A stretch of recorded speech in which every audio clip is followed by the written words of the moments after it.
What's going on, guys? This is Brian from Advancement Hockey Advising here, and today we have an interview with a skills and video coach, Mitch Giguere. Now, for those of you who don't know Mitch, he has quite an extensive background in coaching. Recently, ventured into the skills and video coaching side of things, and now he's actually doing that in the KHL in Russia. For those of you who don't know what the KHL is, it's the second best pro hockey league in the world behind the NHL, and a lot of great players go there. So Mitch definitely knows his stuff. We dive right into, the different skills players need to have, mindsets players need to have, how they can use video, and all these kinds of things. He has a lot of insightful knowledge that you guys can definitely get a lot of value out of. So if you guys like this video, as we go on, consider hitting that like button. It only takes a sec. And if you do, I promise you at the end of the video, we're gonna show you a picture of a baby cat that's gonna be cute and adorable. But enough jokes aside here, let's dive right into the interview. All right, so Mitch, glad to have you on board today. How are you? I'm doing great. What about you? I'm good, thanks. So I guess we can just start by, telling the audience and myself a little bit more about yourself, your hockey background and your coaching background as well. First of all, my name is Mitch. You probably saw me, I guess, on social media. I'm probably all over the place on Twitter and everything. I'm doing kind of a daily video breakdown to help coaches around the world. So who I am, I'm a father of four kids. We have 3 daughters and 1 son. So starting from 13 years old, and the youngest one is our son, 5 years old. Born and raised in Montreal. So I speak French, I speak English. And since 2 years now, I've learned Russian. It's not pretty. It is not pretty, but I know a couple of words and obviously the pronunciation, so I can kind of do one-on-one video with the players over here. My background as a player is just a typical normal one. I played minor hockey. I play minor hockey up to senior, 21 years old, 2021, whatever, around that. And started coaching from there. Met my wife not long time after, I guess. And one day, so I was still playing. One day I received a phone call by a former coach who coached me Bantam. And he said, "Hey, Mitch, we have an opportunity here to work at the school. Do you want to come coaching here?" I was like, I have no background. I have a full-time job. I have my own company. Like, yes, why not? So the next day I started working. I throw everything on the side, my own company. I was working in the tiles, doing bathrooms and all that kind of stuff. And I just went on a journey that right now I've been 16 years doing it. A lot of up and downs, but the funniest or the best thing that could happen to me is because of how small is hockey, I was able to meet my wife through my 2 best friends. At a party. I was not single, she was not, and a couple months after she was and I was, and we hang up together, and now we have a beautiful family.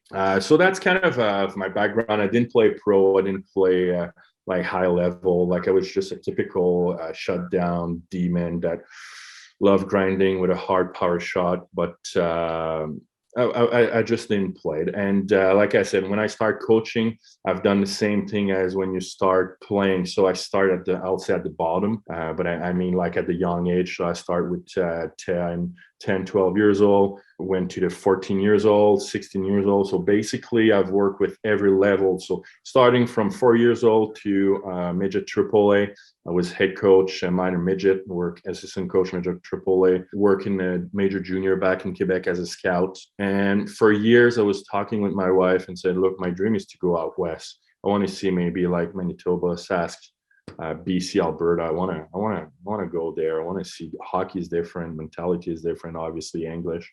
So she said, when you have the opportunity, let's go. So I had an opportunity with Mark Barry, who was a head coach and GM in the MGHL. And I accept the job. But the funniest thing is, like, it's in Manitoba. We have 3 kids. No one speaks English except me, but like not a word. And we bought a motorhome. The funniest thing is my wife, she was pregnant. So we were waiting that she gave birth to leave. So August 3rd, my son is born. August 10, we left in our motorhome, the whole family with our 3 cats.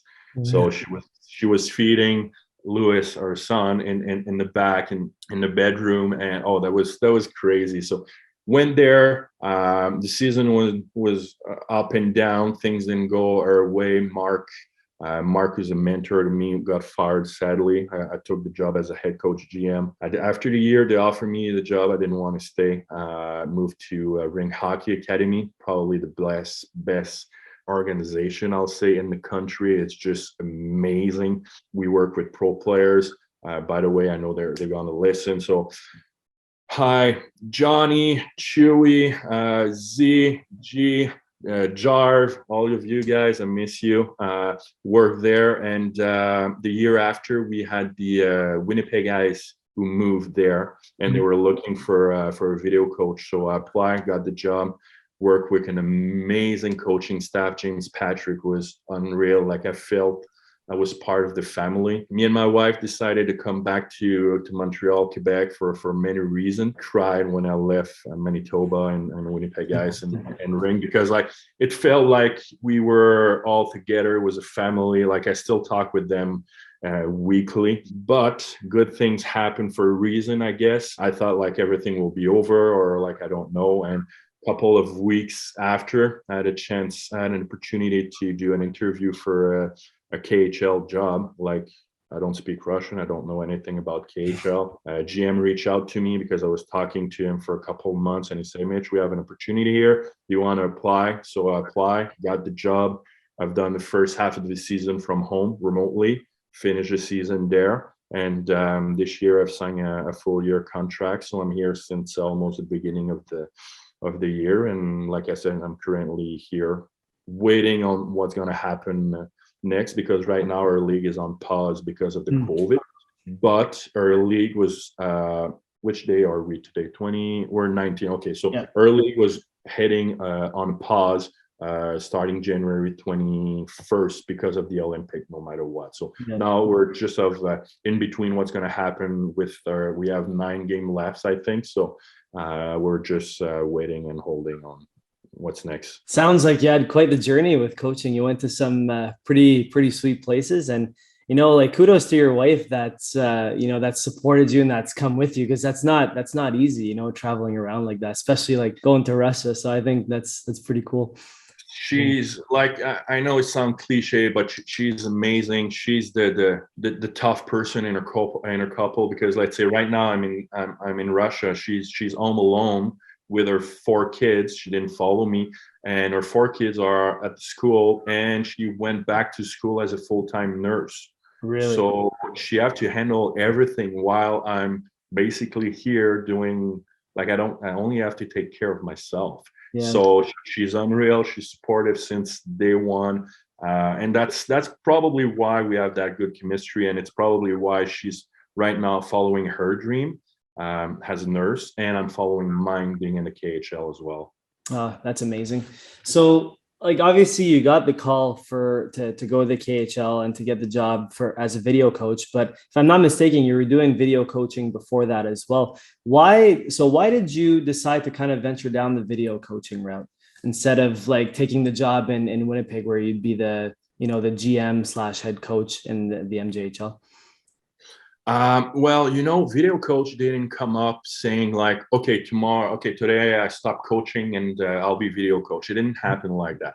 As a coach, you always work with video. No matter if you're the video coach or not, you're always working with the video. I had a chance to work with video when I start coaching, so I have a lot of experience. And to be honest with you, I'm pretty good doing it. Like, I have that, it's easy for me doing it, finding things and learning and everything. So always been coaching. When we move out west, like I said, I was coaching again. Things didn't go well in the MGHL. Had an offer to go back, had some offers in different league around the country in US. Decided to go with Rink for 1 year. Year after, Winnipeg Ice came up. And for me, it was, okay, here's my chance to have a step in the WHL. Got it. The video coach is open. Let's take that chance, and who knows. So even that year, I was working with them, but I was still with the Rink Hockey Academy. So I was coaching a team there, doing skills, doing a lot of stuff. So from there, that was I'll say my first full year as a real video coach. But like I said, I was doing video every single day for the last 10 years. Yeah.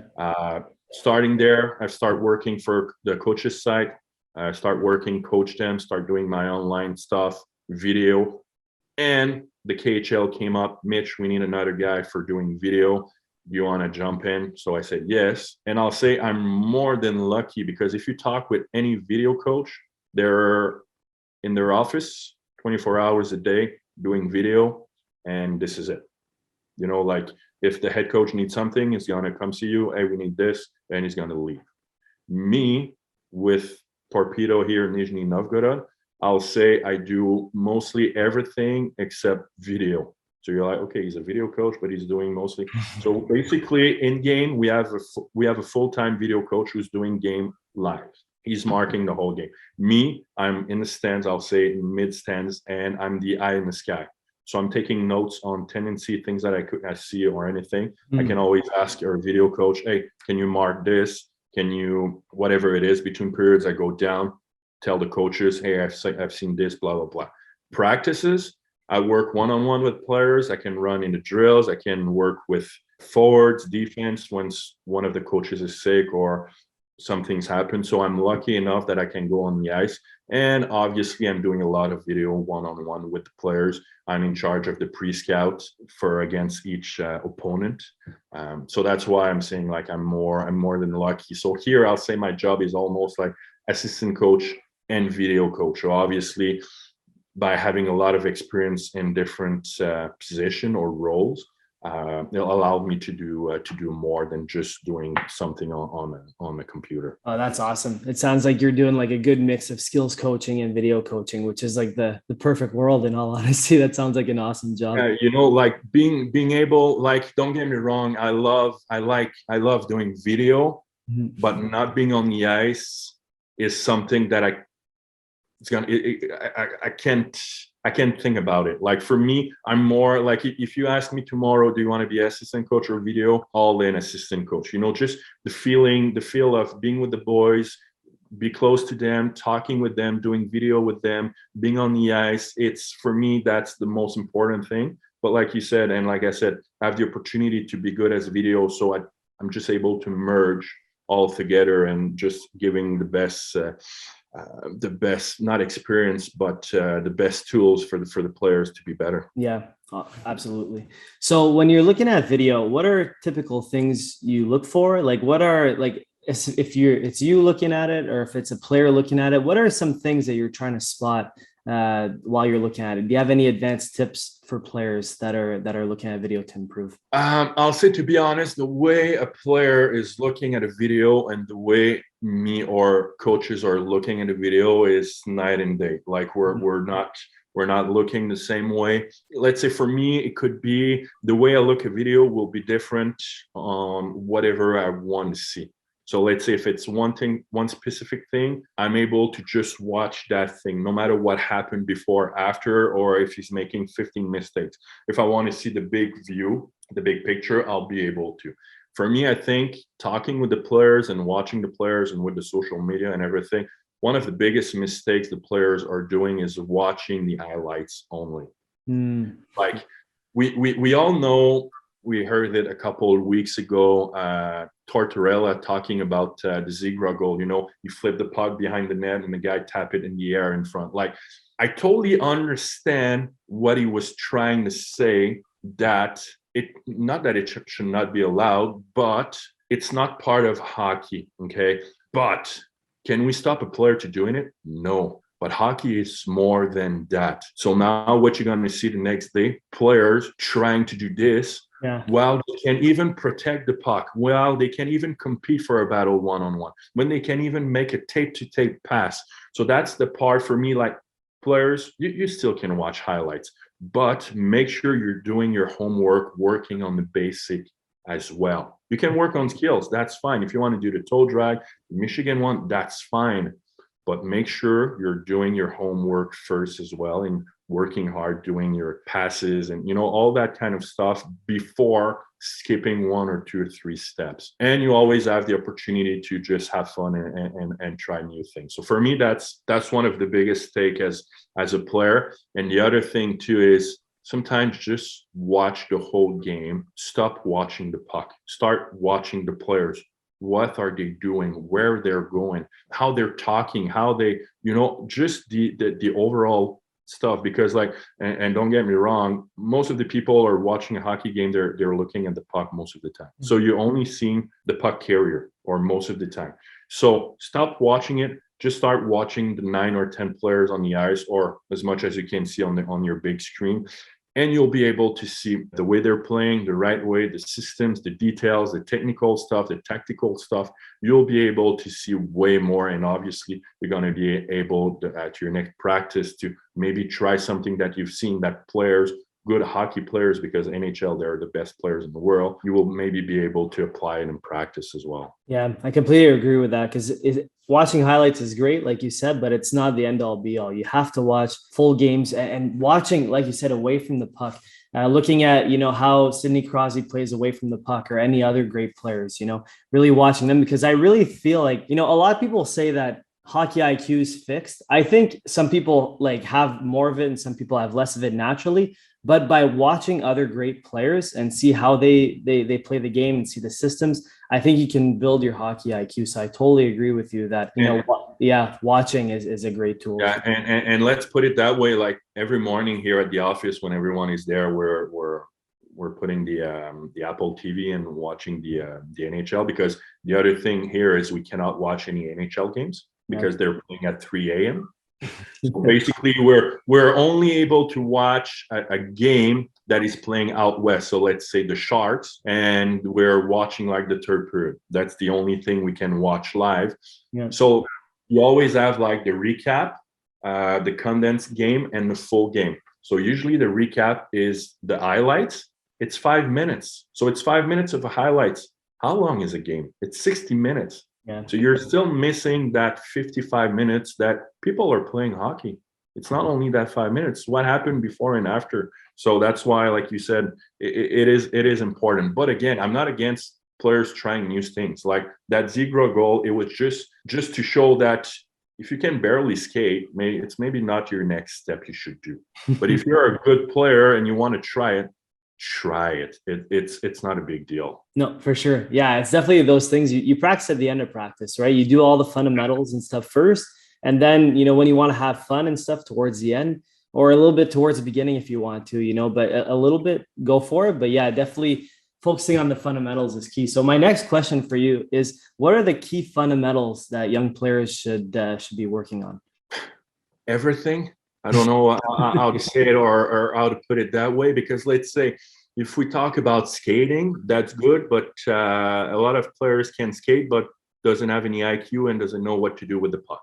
Yeah. A lot of guys have a lot of skills but doesn't process the game, or doesn't skate well. Yeah. So where is the fine line? The other fine line too is, and I'll say skills coaches, but it could be anyone, is like, everyone is different. So let's say Sidney Crosby is not skating the same way as Austin Matthews, as Connor McDavid, so everyone is different. So just to make sure that you work with people that, unless it's really bad, but you're working with people that try to help you the way you are at a certain limit, I'll say. So that's the first thing.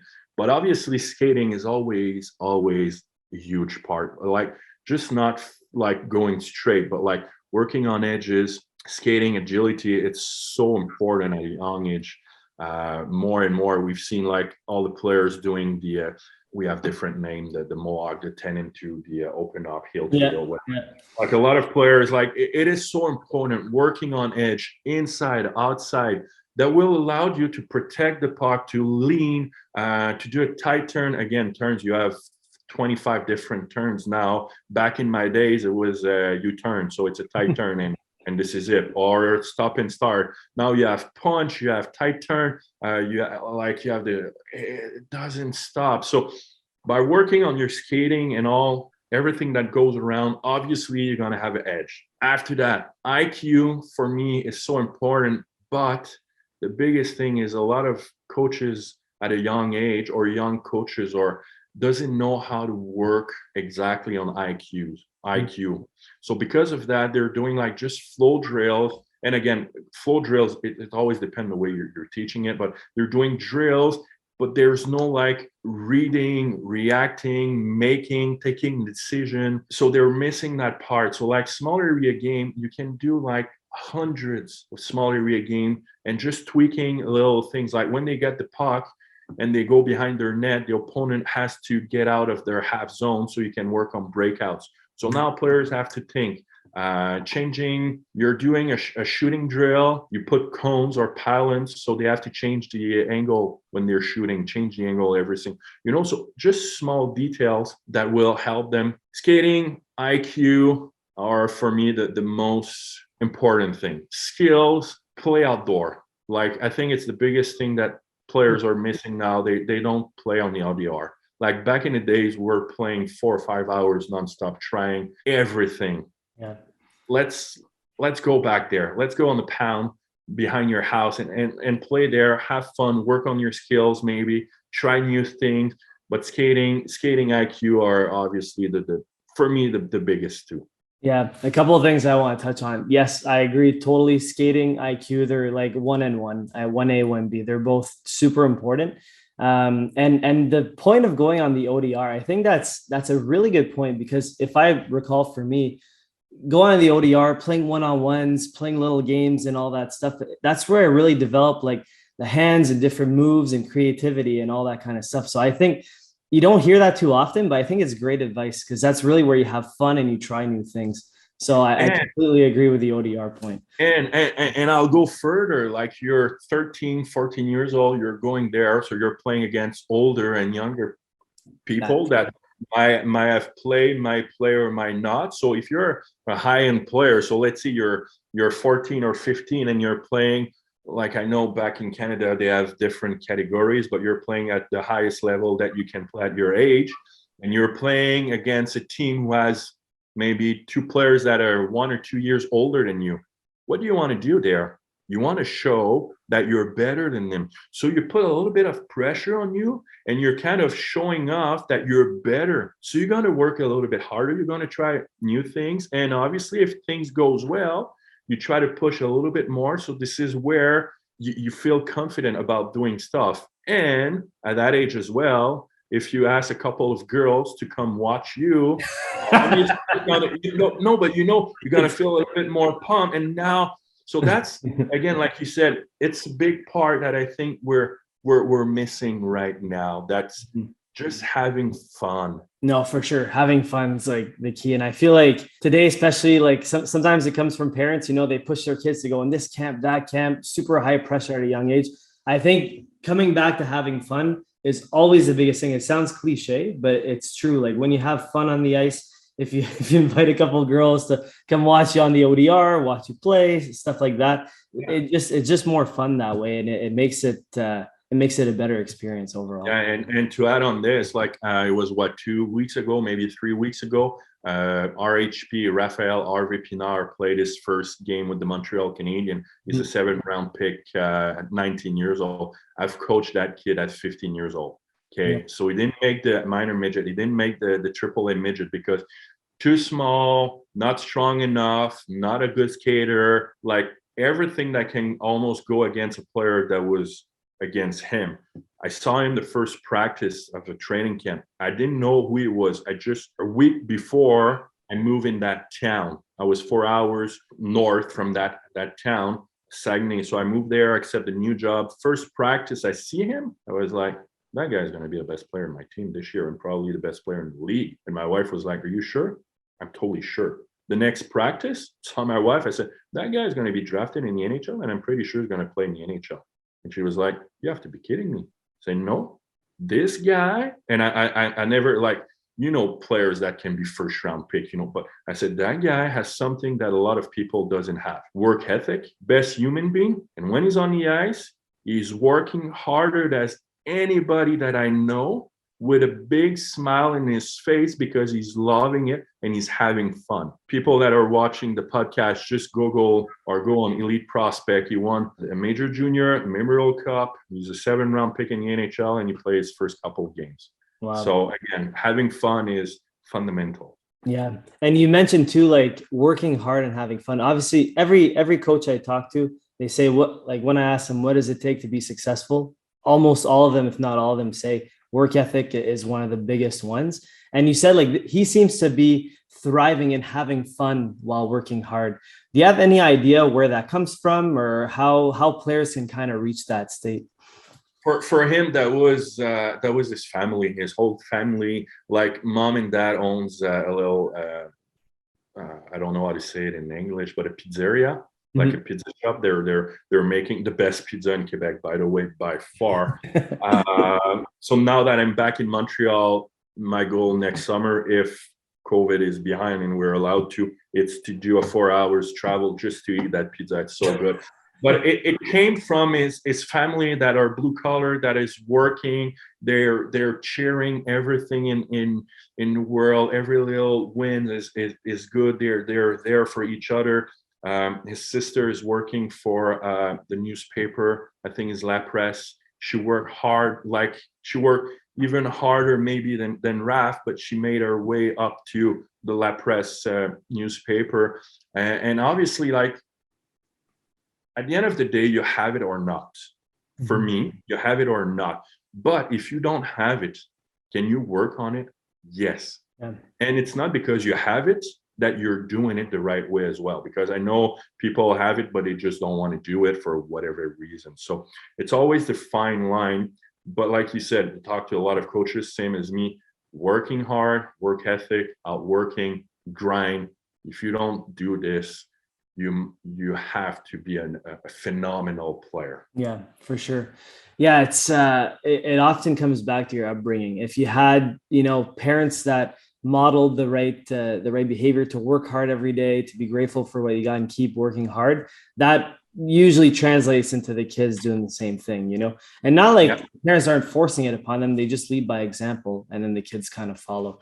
But yeah, but I do agree with your point that even if you're not like, if you don't have a super big work ethic at a young age, you can develop it. It's not easy. It's funny, you have to work hard to get a good work ethic and work hard, but I think you can develop it. And from my experience, I think it's being around a culture, a team that has that set of standards to work hard every day, and from there you learn from them.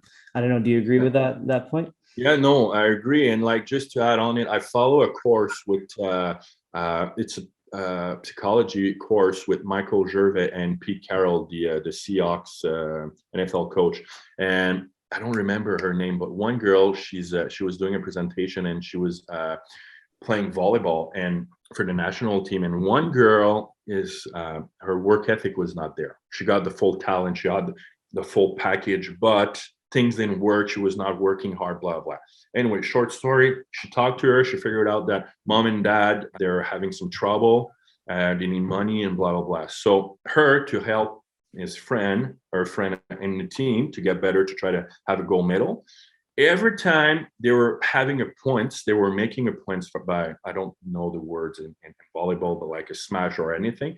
She was turning her head, looking at the girl, and she was doing chichling, like money, because she needed money to help her family.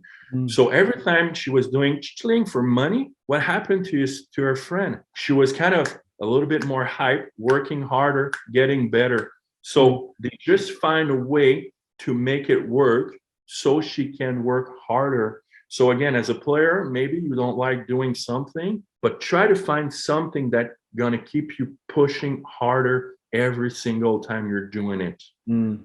Obviously, doing blue lines like the mountain test, like it's bad. Like you might never like it, but always try to find something that you're gonna like, that you're gonna try to be better, get better, work harder, work more hours, and just be better at the end. Yeah, no, I think that's a great point. Finding something that's gonna, motivate you and get that spark. Yeah, If I look back, for me, there's two things.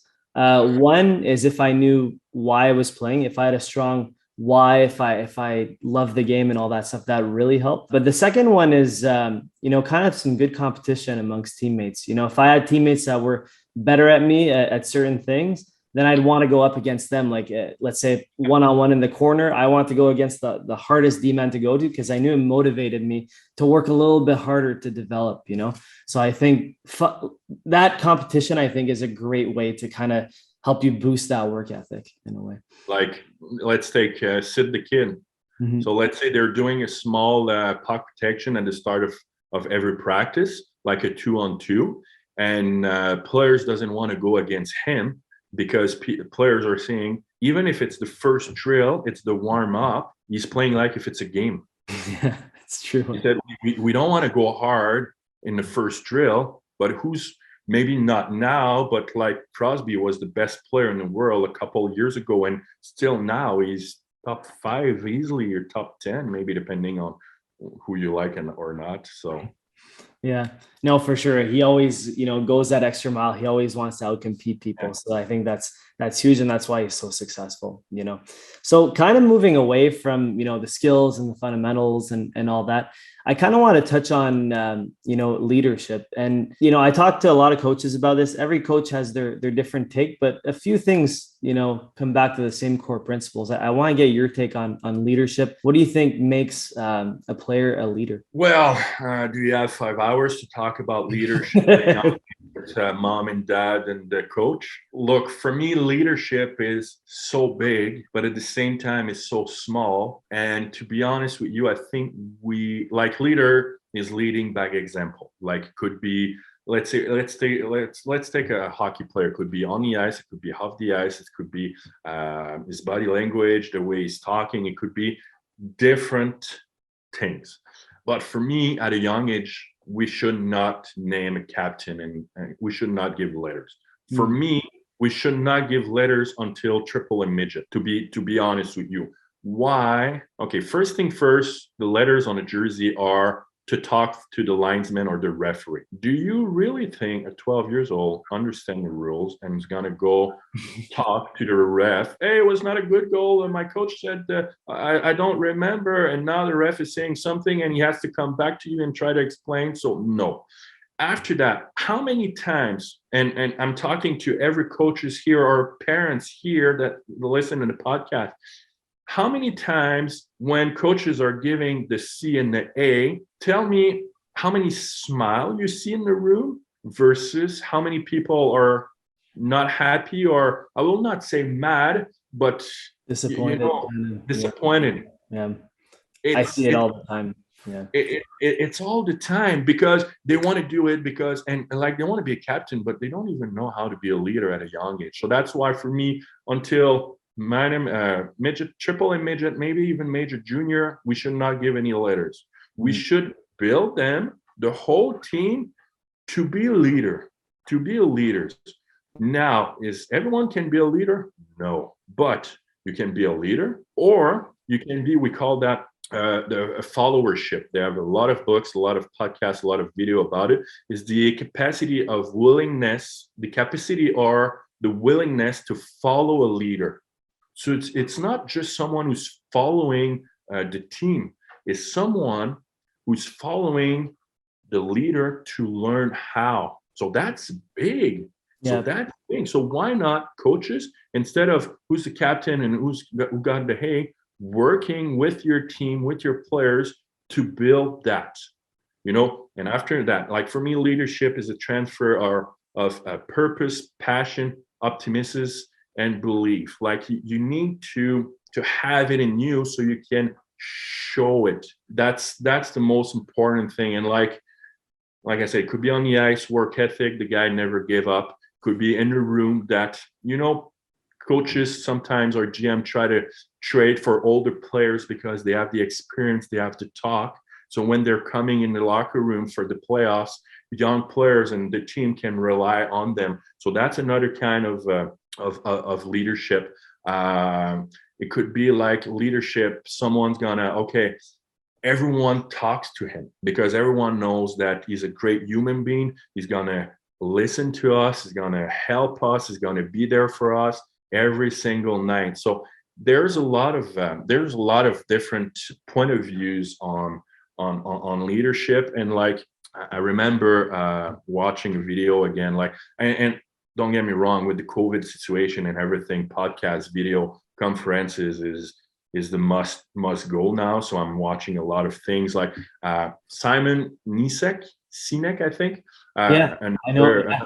Yeah. Another psychology guy, and he's done research with the Marines, the U.S. Marines, and like he was comparing, like, because the U.S. Marine is big and they're not taking everybody, even if you're like the best Marine ever, whatever we call it. But for them, the two thing is the way they're building the Navy, the Marines, is you have the trust, so the leadership, and the skills. So if the trust and leadership is not high, but your skills is high, they will not take you.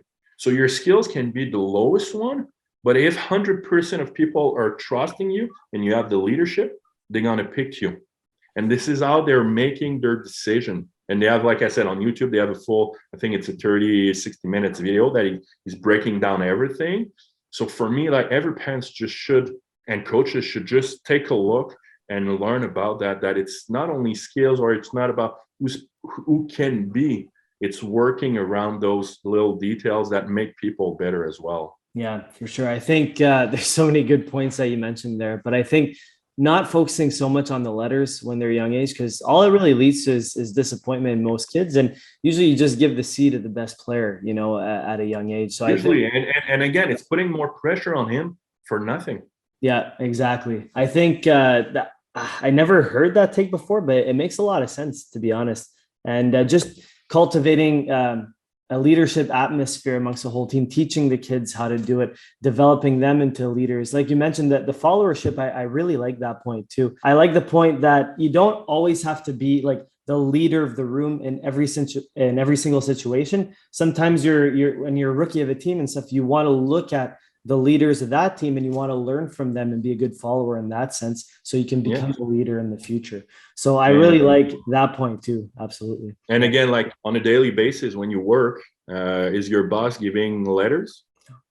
Like, obviously you have different position, but still, like, if you're a leader, things gonna fall for you. Like, it's the same thing. So I totally agree with you too. Yeah, for sure. Yeah, I think, if you develop the leadership skill and you just become a leader, a person that's capable of learning from others to become a leader in that field one day, it's honestly one of the best life skills. It'll serve you so well. And it, like you said, with the Navy SEALs, they screen for that. And every other organization I know screens for that too. They really want good people and good leaders on their teams. So I think it's one of the best skills that you can learn for sure. I have one more question for you to kind of wrap things up here. And that's, what's like one last piece of advice or couple pieces of advice that you'd like to give to, the young players watching here? We think we talk about it. It's going to be cliche, but and like, I'm probably not the first one. In 100 years, people is going to say the same thing. But if you do the right thing, the right way, you grind every single day, you never give up, and you work hard as you can for something you want, it might not happen, but most of the time it's going to happen if you do everything the right way. Yes, it is cliche, but if I'm taking my personal experience, I never played pro, and I'm now coaching in the KHL. Why? Because every single night back home, I was doing video, I was learning, I was reading, I was trying to understand how to do video with Adobe Premiere Pro, with After Effects. So just maybe someone going to see me somewhere. And lucky enough, I was doing the right thing, I guess, and someone find me. But here's the thing about that cliche: grinding. What is it? It's not, okay, today I'm going to work 10 hours and it's going to be over. No. It's not what you're going to do in one day. Let's see, if you have to do something today, but you don't want to do it because you don't want it, or you're like, whatever, you don't feel right to do it. Oh, I'm going to push it to tomorrow. That's not grinding. It's not because you do something once a month. No, it's even every single day, trying to get better every single day. So that's a big part for me of grinding. So if we put it that way, as a hockey player, you can work on something, let's do it. And I'm not talking about only skills and handling the puck and your basement or shooting. It could be way more things: watching a hockey game, reading about leadership, it could be working out, it could be different avenues about how you can get better and make sure you're grinding. The other thing, like, obviously we don't have 5 hours, but another guy that I really have a high respect for is Jordan Peterson, that is in Toronto, not having a plan B. I'm sure if I'm talking about it, you're going to have some phone calls about, hey, you had Mitch Giguere who was talking about not having a plan B. We're teaching about having a plan B if something doesn't go well, but it's something that changed a little bit your perspective on how you should go ahead and when you find what you like, what you love, your passion. And lastly, like the last thing, and we talk about it, like loving to play hockey, loving to be at the rink, loving to be surrounded by your players, your teammates, loving to have fun on the OBR, at the rink.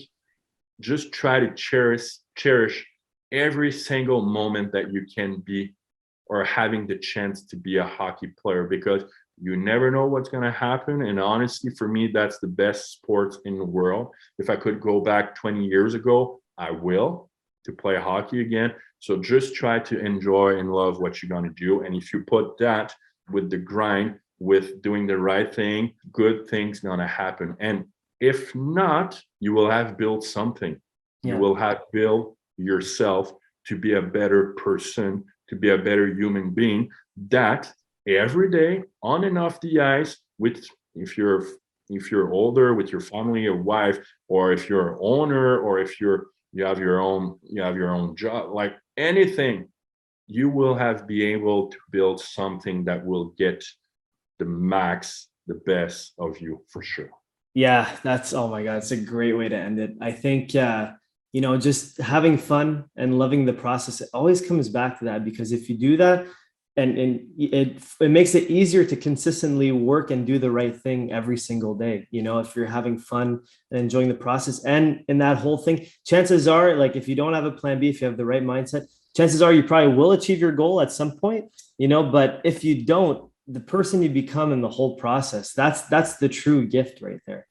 So I couldn't put it any better way to kind of wrap this up. So for all of those of you watching, that's a great final message to really, run home with. So Mitch, thanks so much for your time. Thanks for coming on. This was a blast. And I think our viewers definitely will get a lot of value out of this video. So thanks again for your time. I appreciate it. Thanks for having me. I had a blast. And if everyone wants to reach out to me, I'm available, even if I'm overseas. So feel free to reach out to me if you have any question. If you're mom, dad, or anyone, just let it go. Awesome. That sounds like a plan. All right. Yeah. Thanks so much. Take care. You too. Bye-bye. All right, guys, that is a wrap for the interview here. Hopefully you guys got some value out of it. I know I definitely did. I know talking with Mitch, there's always some insightful points that come up. So hopefully, if you guys like Mitch, we can have him for a round 2 as well. I would love that. If you got any kind of value out of the video here, consider hitting that like button, right? And as I promised, if you hit it, here's a picture of a baby cat. All right, all jokes aside here, guys. Also too, if you're new here and if you like this kind of content, consider hitting that subscribe button and notification bell so you never miss another video moving forward. And if you had any questions or anything you want to talk to us about throughout the video, consider, dropping a comment down below, or send us an email at info@ahadvising.com and we'll get back to you as soon as we can. All right, guys, thank you so much for watching the video. We hope you enjoyed it, and we'll catch you on that next one.